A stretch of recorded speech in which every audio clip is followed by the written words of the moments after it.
I think so. I think like the reason I called my EP Imposter Syndrome is because when I released the music, I felt so exposed. Like I'd been waiting to do this for my whole life. I'd be right behind the scenes. And then I released this music and I'm like, oh, okay, no, I shouldn't have done this. I'm not used to that. What, all these people are gonna think I'm this, that, and the other. Um, and I felt like if I just pretend that I'm not feeling that, then that's completely like I've been living in this state of like panic for like Mm, 2 months. So I just felt like there's no point in writing music if it's not honest for me. Because what's the point in starting an artist project? I'll just write for other artists. So yeah, I think it's difficult, but I think the more you push yourself outside of your comfort zone, the more you grow. So I've definitely felt like the last 6 months of my life, I've just developed. I understand myself yeah, so much more because I've just like pushed myself a little bit further out yeah. every time. What Um, what's the biggest step you've made outside of your comfort zone then in that 6 months? Oh, well, you know what? I did I hosted a panel at a Ah, women's club for nice. on imposter syndrome and had some really wonderful speakers as well who are like some amazing women in the industry. Amazing women called Cassandra Gracey and just like loads of wonderful people came along. And I remember being like, this is fine. I've done public speaking before. I've spoken to big people. It's fine.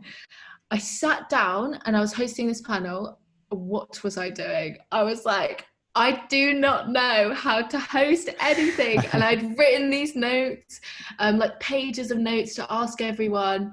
And, you know, not only were the panelists incredible and inspirational to me, all of these other people were very intelligent. And I was like, had imposter syndrome whilst hosting an imposter syndrome talk. It was insane.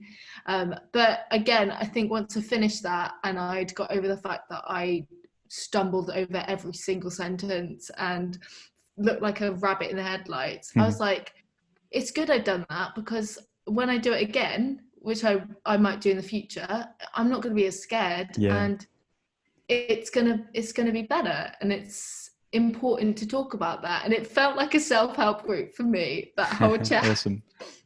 because it was just like all these women being like, when they saw I was scared, they were like, it's fine, like we're Yeah. all here, we all feel that, that's where we've come along. So Yeah. that was really cool, and it was really lovely to have that environment. Yeah. Yeah, that was But you know cool. what though? It's like I completely hear that because like when I started the podcast, right, I used to be so worried about the interview before I stepped into it that when I did step into the interview, no matter how much preparation I'd done, no matter how many questions I wrote down, I would still be sat behind a microphone. And those first few, like maybe even up to 20 episodes, like nervous in a way, but like excited, nervous, but worrying too much about like what was I going to say next, what's the next question I want to ask, like how do I want to approach this conversation. And I'd like have all the questions there that I'd want to go through, and I'd be like flicking through my notebook and I'd be like going crazy.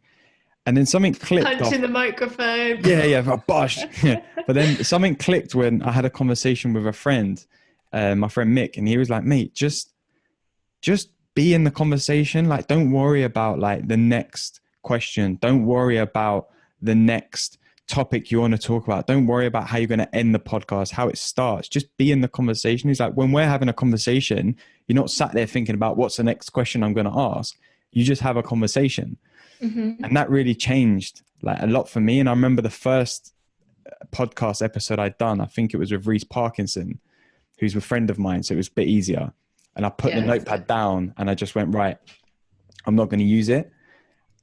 And it was like one of the most freeing conversations for me because I was just so in it. And I think Yeah. sometimes we get caught up in like the thinking of the situation, like with you on the panel, like all these people, and you're feeling the Mm. imposter syndrome, and you're looking at your questions, thinking like, oh, shall I ask that one next? Shall I ask this one? Who do I want to?